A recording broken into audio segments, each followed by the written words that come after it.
खोला गया था।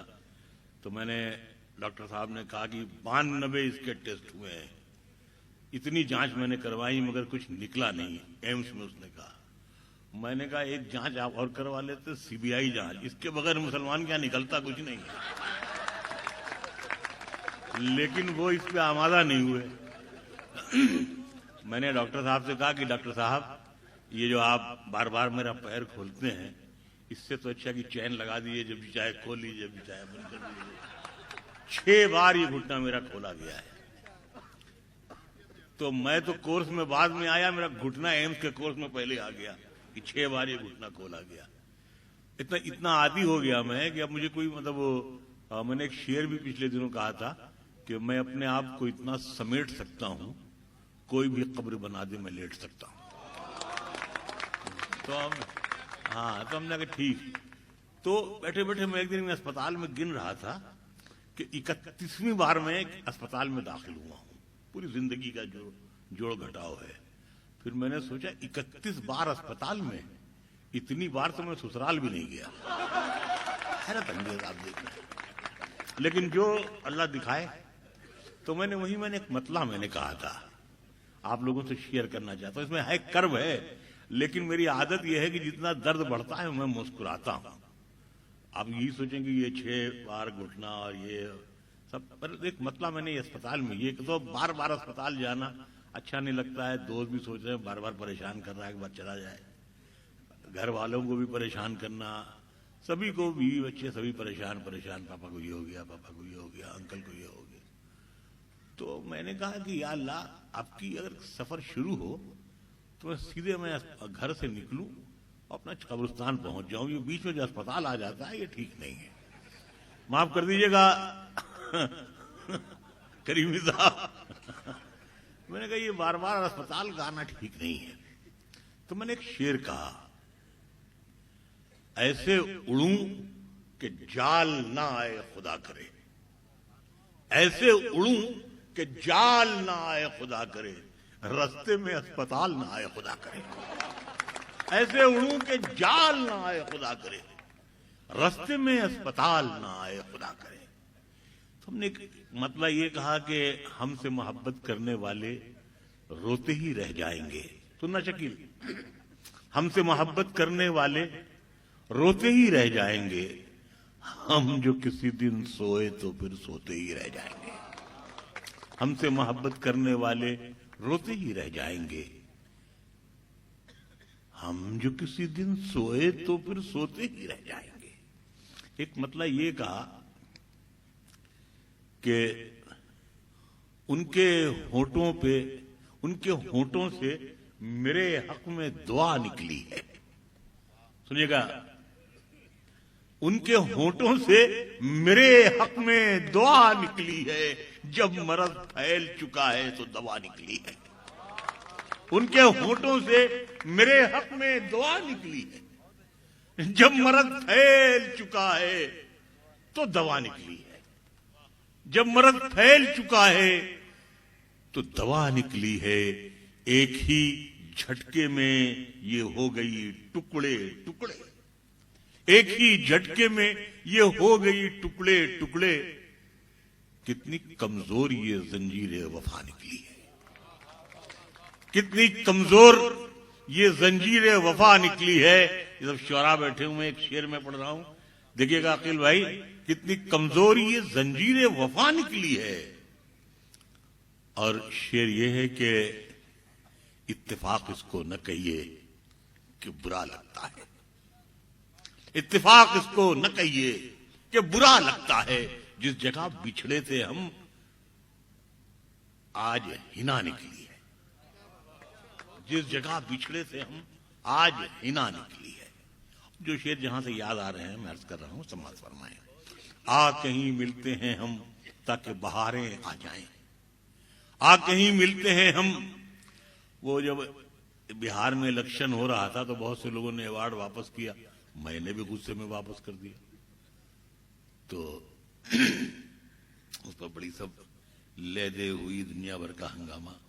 बहरहाल हमने ये सोचा कि कम से कम मेरी आवाज में या मेरी सोच में इतनी ईमानदारी रही होगी कि वो प्राइम मिनिस्टर जिसने गुजरात में टोपी पहनने से इनकार कर दिया था, उसने मुझे दूसरे ही दिन अपने घर पर बुलाया दावत करने के लिए। लेकिन मैंने उनसे माजरत कर ली। मैंने कहा देखिए सर, ऐसा है कि किसी अच्छे मौके पे आपके यहाँ आएंगे तो उनका नहीं, कल आ जाइए आप, कल आप बैठेंगे, आपके साथ चाय पियेंगे। लेकिन हमने कहा कि नहीं, ये मौसम ऐसा नहीं है। तो मैंने कहा कि नहीं, यहाँ जाना नहीं चाहिए। तो लोग भाग जाते हैं फौरन, इधर अवार्ड और ये और वो। मैं बहुत दूर भागता हूं उससे। मैं सोचता हूं कि शहर के किसी चौराहे पे मेरा स्टेचू न लगाया जाए, बल्कि जिस दिन मैं मरूं उस दिन ये सवाल उठे कि इस शख्स के स्टेचू शहर के चौराहों पे लगाए क्यों नहीं गए। तो अलग अलग तरह पे जीने का। तो फिर ये हुआ कि साहब वो बिहार से कुछ पैसा मिल गया। इन जितने अवार्ड वाले हैं इनको सबको बिहार इलेक्शन वालों ने पैसा दे दिया। आप समझिए इलेक्शन से लेके आज तक आज बोहनी होने जा रही है मेरी। तो न खुदा ही मिला, न इधर के रहे न उधर के रहे। आज अशफाक करीम साहब ने हमारी बोहनी कराई। आप यही सुनना चाहते थे ना, तो मेरी बोहनी कराई। खबर उड़ी साहब की बहुत पैसा मिल गया होगा, ये होगा, बिहार से खूब मिला, बिहार से खूब मिला। अच्छा, बिहार से मिला कि हमारी एक बिटिया बिहार में भी आई है, तो वहां से वो ले ही की आई, सब दे के मिला तो कुछ नहीं मुझे। तो ये सब बहरहाल है। तो एक मैं शेर सुनाऊंगा आपको। ये तमाम अहले इल्म जो बैठे हैं यहां से वहां तक, आ कहीं मिलते हैं हम ताकि बहारें आ जाएं। आ कहीं मिलते हैं हम ताकि बहारें आ जाएं, इससे पहले के ताल्लुक में दरारें आ जाएं। आ कहीं मिलते हैं हम ताकि बहारें आ जाएं, इससे पहले के ताल्लुक में दरारें आ जाएं। और शेर ये है कि ये जो खुददारी का मैला सा अंगोछा है मेरा, ये जो खुददारी का मैला सा अंगोछा है मेरा, मैं अगर बेच दूं इसको कई कारें आ जाएं। ये जो खुददारी का मैला सा अंगोछा है मेरा, मैं अगर बेच दूं इसको कई कारें आ जाएं। और इसमें शेर ये है कि ये हमारे जो बेटे जैसे, भतीजों जैसे, छोटे भाइयों जैसे बैठे हैं, इसमें शेर ये है कि ये भी मुमकिन है इन्हीं में कहीं हम लेटे हों। ये भी मुमकिन है आ कहीं मिलते हैं हम ताकि बहारें आ जाएं, इससे पहले के ताल्लुक में दरारें आ जाएं। ये जो खुददारी का मैला सा अंगोछा है मेरा, मैं अगर बेच दूं इसको कई कारें आ जाएं। और ये भी मुमकिन है इन्हीं में कहीं हम लेटे हों, तुम ठहर जाना जो रास्ते में मज़ारें आ जाएं। तुम ठहर जाना जो रास्ते में मज़ारें आ जाएं। तो जब बच्चों से मैं बात ही कर रहा हूं, एक हमारे दोस्त हुआ करते थे यहाँ शेर घाटी में, नहीं शेर घाटी में नहीं, वो भदिया एक जगह है वहां, सुमेर खां। तो मेरे बड़े दोस्त, इंतकाल हो गया, अल्लाह गरीब की रहमत करे। वहां हजरत वारिस अली शाह के बहुत बड़े आशिक, यानी 65 साल की उम्र में 11 बजे उनको याद आ जाते थे वो, तो ट्रक चला करके चले जाते थे, सवेरे पहुंच जाते थे। ये उनका इश्क था। तो अक्सर हम आते वहां तो उनके यहाँ ठहरते थे। तो वो हमसे कहते, एक एक्सीडेंट हो गया था एक बच्चे की गाड़ी का, उसी सिलसिले में हम आए थे। तो वो हमसे कहने लगे, मुनव्वर भाई, एक लड़के का बाप,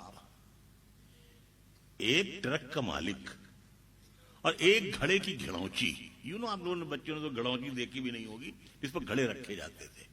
तो कहने लगे, मुनव्वर भाई, एक ट्रक का मालिक, एक घड़े की घड़ौची और एक लड़के का बाप जिंदगी भर परेशान रहता है, लड़का रूठ न जाए, घड़ा टूट न जाए, ट्रक चोरी न हो जाए, मर जाता है, यही फिक्र लगी रहती है। अरे ये बात मेरी समझ में आई, लेकिन उतनी समझ में नहीं आई। फिर धीमे धीमे मेरा बेटा बड़ा हो गया, 24-25 साल का हो गया। मैंने उसे कुछ डांटा वाटा किसी मामले में, फिर मैं आके नीचे लाइब्रेरी में बैठ गया। थोड़ी देर बाद वो उतरे और उन्होंने यूं कार की चाबी फेंकी और कहने ले लीजिए, रख लीजिए, जब वो राजी हो जाएगा तो आप भी राजी हो जाएंगे, इसकी भी जरूरत नहीं है। और ये कि मैं उनको रोकता रहा, गुजारिश करता रहा, मिन्नतें करता रहा। फिर चाबी फेंकी और मोबाइल अपना ऑफ किया और निकल गए घर से। मैंने सोचा कि यार, मैंने तो ऐसा कभी गुनाह नहीं किया, तो मैं तो अपने तौर पे बड़ा शरीफ आदमी था। और कभी मतलब मेरे बाप ने, मैं 3 लड़कियों का बाप हो गया था तब तक उन्होंने मारा। आप यकीन करें आप, मैंने कहा मैं 3 लड़कियों का बाप हो गया था तब तक मेरे बाप ने मुझे मारा। पता नहीं ये उनका आतंक था या मेरी सआदतमंदी, लेकिन ये हकीकत। तो मैंने कहा लेकिन ये अजीब व गरीब, ये कैसा जमाना आ गया। मैंने तो ऐसा कुछ बोला भी नहीं। मैं बार बार उसे फोन करता है, SMS करता है, लेकिन उसने उठाया नहीं। तो इसके बाद मैं बैठा अपना सोचता रहा, चीखता रहा। मैंने कहा नहीं होगा नसीब मेरा, या मैंने ऐसी कोई अपने बुजुर्गों से, अपने घर वालों से, बड़ों से कोई बदकलामी की होगी। अगर थोड़ी देर बाद वो आया, मैं आके नीचे लाइब्रेरी में बैठा हुआ, तो वो आए पीछे से आकर के मुझसे लिपट गए और कहेंगे पापा माफ कर दीजिए, सॉरी हम थोड़ा सा टेंशन में थे मुझे। मैंने कहा नहीं बेटा ऐसी कोई बात नहीं है, रूठना तुम्हारा हक है। हमें जब तुमको मनाते हैं हम, तो हमें अपनी जवानी याद आती है कि हमारे बाप भी हमको ऐसे मनाते थे। ये हमें बुरा नहीं लगता है, तुम रूठा करो, लेकिन सिर्फ तुमसे हम एक बाप की हैसियत से, एक दोस्त की हैसियत से, ये जितने बच्चे तुम आप लोगों से भी, हमने सिर्फ इतनी सी गुजारिश करता हूं, ये सिलसिला मुनक़ते मत किया करो, मोबाइल ऑफ मत कर दिया करो। ऐसा ना हो कि तुम 2-3 दिन मोबाइल ऑफ करके घूमते रहो और घर लौटो तो कहानी बदल चुकी हो, मुमकिन है हम न रह गए हों। तो तुम पूरी जिंदगी कितने ही बड़े आदमी हो जाओगे, लेकिन पूरी जिंदगी तुम अपने आप से शर्मिंदा रहोगे कि हम तो अपने बाप को आखिरी वक्त मिट्टी भी नहीं दे सके। तो मैंने एक गजल बनाया इसे, ये मैं सुनाना चाहता हूं। 2 शेर है उसके कि लौट कर जैसे भी हो ऐ जाने पिदर आ जाना, लौट कर जैसे भी हो ऐ जाने पिदर आ जाना, ऐसी वैसी जो खबर सुनना तो घर आ जाना। लौट कर जैसे भी हो जाने पिदर आ जाना, ऐसी वैसी जो खबर सुनना तो घर आ जाना। वक्त रुखसत हमें इज्जत से सलामी देने, वक्त रुखसत हमें इज्जत से सलामी देने, जब डुबोने लगे दरिया तो नजर आ जाना। वक्त रुखसत हमें इज्जत से सलामी देने, जब डुबोने लगे दरिया तो नजर आ जाना। और कुछ शेर में और जहां जहां से मैं सुना रहा हूं, मैं अर्थ कर रहा हूं जहां जहां से याद आते हैं। एक मतलब ये है कि गिड़गिड़ाए नहीं, जैसे आजकल मुशायरों में है, ताली बजा दीजिए, दाद दे दीजिए, और मैं पहली बार आया हूं, आखिरी बार मर जाऊंगा, ये वो नथिंग। ये जिंदगी में ये काम ही नहीं किया। बल्कि मेरे उस्ताद हजरत वाली यासीन मरहूम कहते थे कि जब मुनव्वर हजारों के मजमे में ये कहता है कि आप दाद दें या ना दें, मुझे मालूम है कि मैं शायर बहुत अच्छा हूं, तो उसको हूट हो जाना चाहिए था। लेकिन लोग हंसते थे, दाद देते थे। तो मैं सोचता था कि ये शोहरतें सबके मुकद्दर में कहां होती हैं, ये अल्लाह की देन होती है शायद। तो मतलब ये है कि गिड़गिड़ाए नहीं, हाँ हमदो सना से मांगी। गिड़गिड़ाए नहीं, गिड़गिड़ाए नहीं, हाँ हमदो सना से मांगी। भीख भी हमने जो मांगी तो खुदा से मांगी। गिड़गिड़ाए नहीं, हाँ हमदो सना से मांगी। भीख भी हमने जो मांगी तो खुदा से मांगी। आंख हाथ बांधे रहे, आंखों को झुकाए रखा। नहीं बेटा बुरी बात है, हाँ ये शायरी में हंसा नहीं जाता है, ये कोई नौटंकी नहीं है। ये आपको अफसोस होगा बाद में। गिड़गिड़ाए नहीं, हाँ हम तो सना से मांगी। दाद भी हमने जो मांगी तो खुदा से मांगी। हाथ बांधे रहे, आंखों को झुकाए रखा। हाथ बांधे रहे, आंखों को झुकाए रखा। दाद भी हमने जो मांगी तो हया से मांगी। दाद भी हमने जो मांगी तो हया से मांगी। और शेर ये है कि तुम भी साबित हुए कमजोर मुनव्वर राना, तुम भी साबित हुए कमजोर मुनव्वर राना। जिंदगी मांगी भी तुमने तो दवा से मांगी। तुम भी साबित हुए कमजोर मुनव्वर राना। जिंदगी मांगी भी तुमने तो दवा से मांगी। किसी के जख्म पर चाहत से पट्टी, अब मैं इन बच्चों से मुखातिब हूं, किसी के जख्म पर चाहत से पट्टी कौन बांधेगा? अगर बहनें नहीं होंगी तो राखी कौन बांधेगा? किसी के जख्म पर चाहत से पट्टी कौन बांधेगा? अगर बहनें नहीं होंगी तो राखी कौन बांधेगा?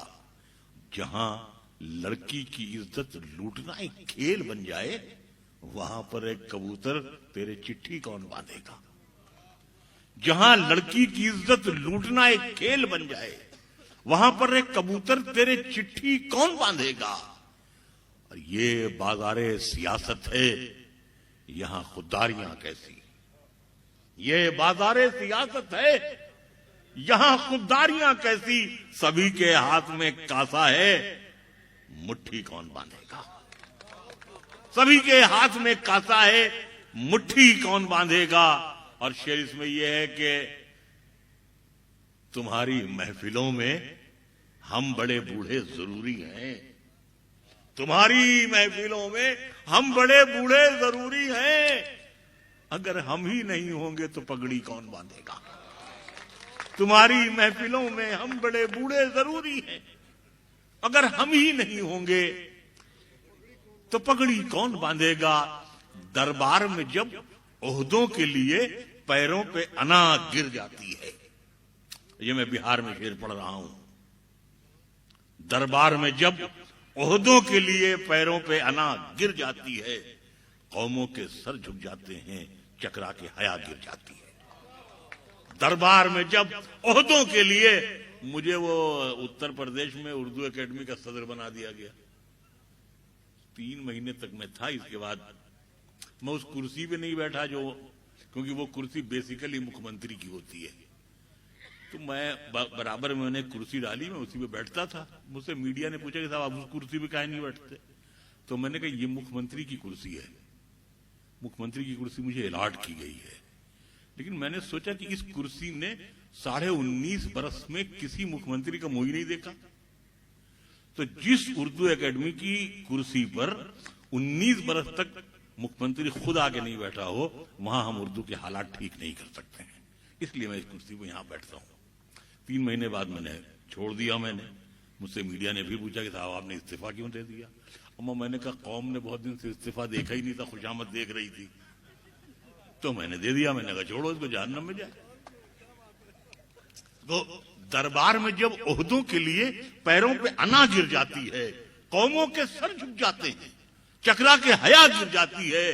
अब तक तो हमारी आंखों ने बस 2 ही तमाशे देखे हैं।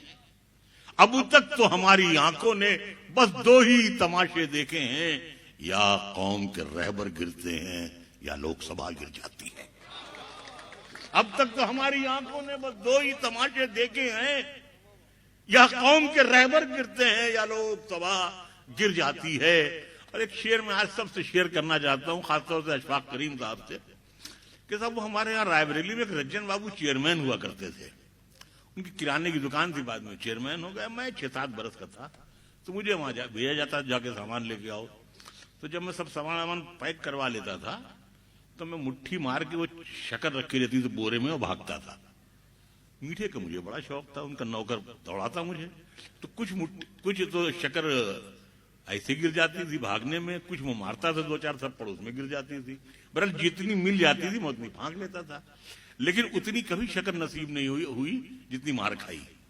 अब घर जाते तो पहले खबर पहुंच चुकी होती, तो अब अम्मा कहती अच्छा तो अब बाकायदा साहबजादे चोरी भी करने लगे हैं बाजारों में।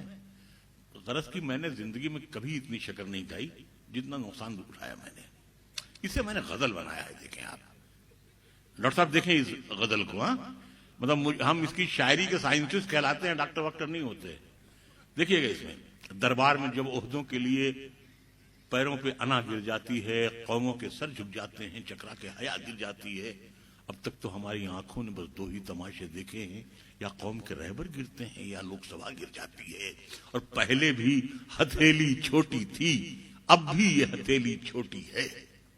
पहले भी हथेली छोटी थी, अब भी ये हथेली छोटी है। कल इससे शक्कर गिर जाती थी, अब इससे दवा गिर जाती है। पहले भी हथेली छोटी थी, पहले भी हथेली छोटी थी, अब भी ये हथेली छोटी है।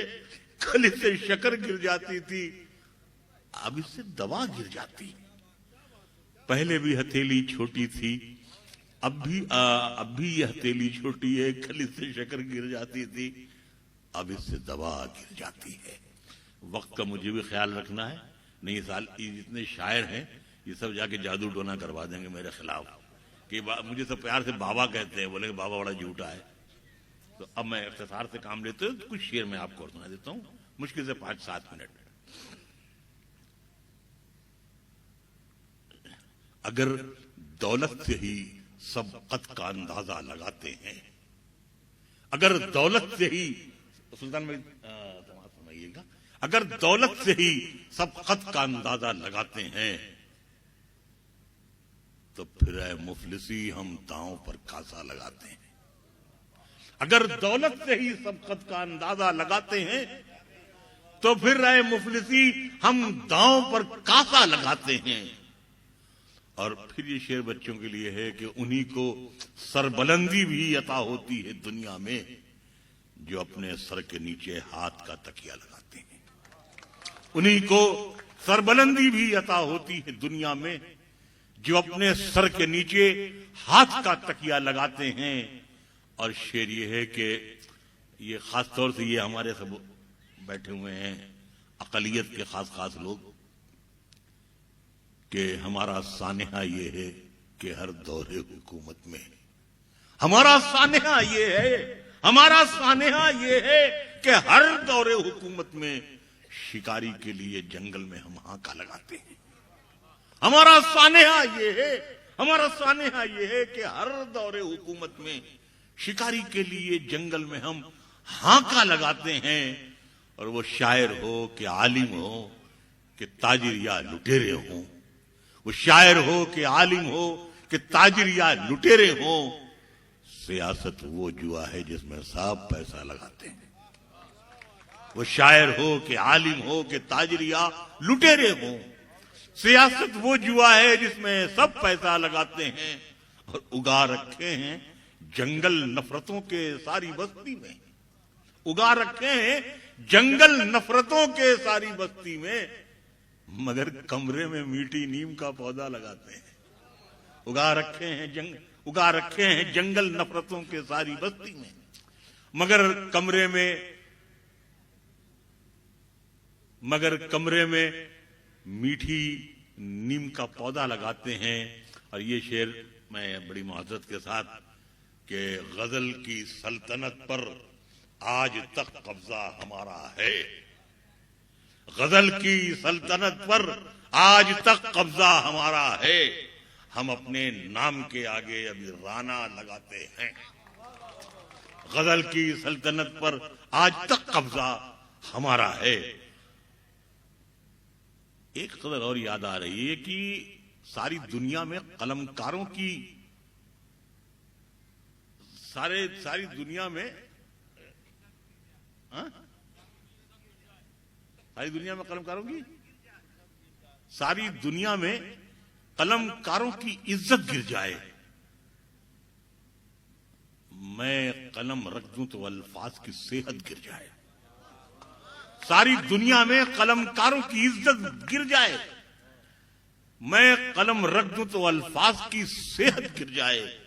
मैंने जिस दाम पे बेचा है ये मलबा अपना, मैंने जिस दाम पे बेचा है ये मलबा अपना, सच बता दूं तो ये बाजार मोहब्बत गिर जाए। सच बता दूं तो ये बाजार, मैंने जिस दाम पे बेचा है ये मलबा अपना, सच बता दूं तो ये बाजार मोहब्बत गिर जाए। और ये भी मुमकिन है तुम्हें फिर न मयस्सर हो पाऊं, ये भी मुमकिन है तुम्हें फिर न मयस्सर हो पाऊं, ये भी मुमकिन है कि कल तक मेरी कीमत गिर जाए, ये भी मुमकिन है कि कल तक मेरी कीमत गिर जाए। और शेर खास ये है, मुनकशिफ कहते हैं जाहिर होने को, दिखाई देने को, ये भी मुमकिन है कि कल तक मेरी कीमत गिर जाए। मुनकशिफ जल्दी से होते ही नहीं है हम लोग, मुनकशिफ जल्दी से होते ही नहीं है हम लोग, वरना हम हाथ उठा दे तो हुकूमत गिर जाए।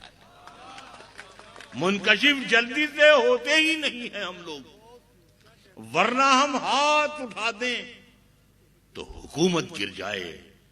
और एक शेर ये है कि जंग में, ये नौजवानों की नजर है खास तौर से, सुना शकील शेर, अजीब व गरीब काफिया इसमें आया है कि जंग में सिर्फ दुआएं नहीं काम आती हैं।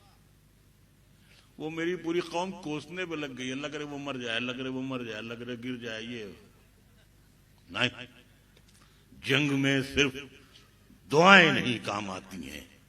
क्या जरूरी है कि हाथी से महावत गिर जाए?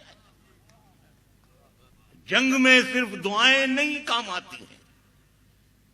मैं दहशतगर्द था, मरने पे बेटा बोल सकता है। मैं दहशतगर्द था, मरने पे बेटा बोल सकता है। हुकूमत के इशारे पर तो मुर्दा बोल सकता है। मैं दहशतगर्द था, मरने पे बेटा बोल सकता है। हुकूमत के इशारे पर तो मुर्दा बोल सकता है।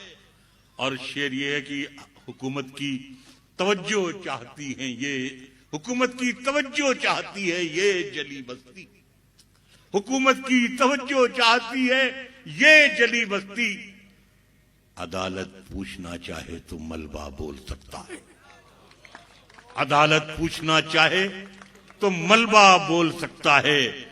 अदालत पूछना चाहे तो मलबा बोल सकता है। और शेर इसमें यह है कि कई चेहरे अभी तक याद हैं, कई चेहरे अभी तक, कई चेहरे अभी तक तो जबानी याद है उसको। कई चेहरे अभी तक तो जबानी याद है उसको। कहीं तुम पूछ मत लेना वो गूंगा बोल सकता है। कहीं तुम पूछ मत लेना वो गूंगा बोल सकता है। यहां पर नफरतों ने कैसे कैसे गुल खिलाए हैं। लुटी इस्मत बता देगी दुपट्टा बोल सकता है। यहां पर नफरतों ने कैसे कैसे गुल खिलाए हैं। लुटी इस्मत बता देगी दुपट्टा बोल सकता है। अदालत में गवाही के लिए लाशें नहीं आती। अदालत में गवाही के लिए लाशें नहीं आती। वो आंखें बुझ चुकी हैं फिर भी चश्मा बोल सकता है। वो आंखें बुझ चुकी हैं फिर भी चश्मा बोल सकता है। शेर ये है कि बहुत सी कुर्सियां इस मुल्क में लाशों पे रखी हैं। बहुत सी कुर्सियां इस मुल्क में लाशों पे रखी हैं। ये वो सच है जिसे झूठे से झूठा बोल सकता है। बहुत सी कुर्सियां इस मुल्क में लाशों पे रखी हैं। ये वो सच है जिसे झूठे से झूठा बोल सकता है। और सियासत की कसौटी पर परखिए मत वफादारी। सियासत की कसौटी पर परखिए मत वफादारी। किसी दिन इंतकामन मेरा गुस्सा बोल सकता है। किसी दिन इंतकामन मेरा गुस्सा बोल सकता है। और आखिर में 3-4 शेर गजल कही हैं, वो अस्पताल के जमाने के हैं। हाँ साहब, बड़ा सब हो रहा। मेरी अम्मा मुझे देखने आई, चली गई वो भी छोड़ के। हालांकि हम उनसे कहते थे कि जल्दी मत कीजिएगा, नहीं पीछे ही पीछे आएंगे। अब नतीजा ये कि जब से वो गई हम चल ही नहीं पा रहे हैं। तो हम भी सोचते चले काम वाम खत्म हो गया, जाए अम्मा के पास पहुंचे। तो अम्मा देखने के लिए आई तो कहने लगी कि इतना सुई से डरता था कि जब इसको सुई लगने वाली होती तो हम जाके छुप जाते थे। इसकी खाला वाला लेके जाती थी। और डॉक्टरों ने कैसा गोद दिया है कमबख्तों ने, माफ कीजिएगा डॉक्टर साहब, कहने गोद दिया होता, यहाँ पाइप, यहाँ इंजेक्शन, यहाँ सुई। मैंने कहा हाँ ये बात तो है। तो मैंने भी सोचा कि मैंने ऐसा कोई काम तो किया नहीं। 62-63 बरस की उम्र हो गई, न कुएं बनाए, न तालाब खोदे, न वजीर बन करके बहुत ज्यादा लोगों की खिदमत की। हालांकि वजीर खिदमत नहीं करते हैं। तो मैंने कहा कोई ऐसा काम नहीं किया। तो अल्लाह ने मुझसे 4 मिसरे कहलवाए कि दावरे हश्र तुझे मेरी इबादत की कसम, दावरे हश्र तुझे मेरी इबादत की कसम, ये मेरा नामे आमाल इजाफी होगा, नेकियां गिनने की नौबत ही नहीं आएगी, मैंने जो मां पे लिखा है वही काफी होगा। दावरे हश्र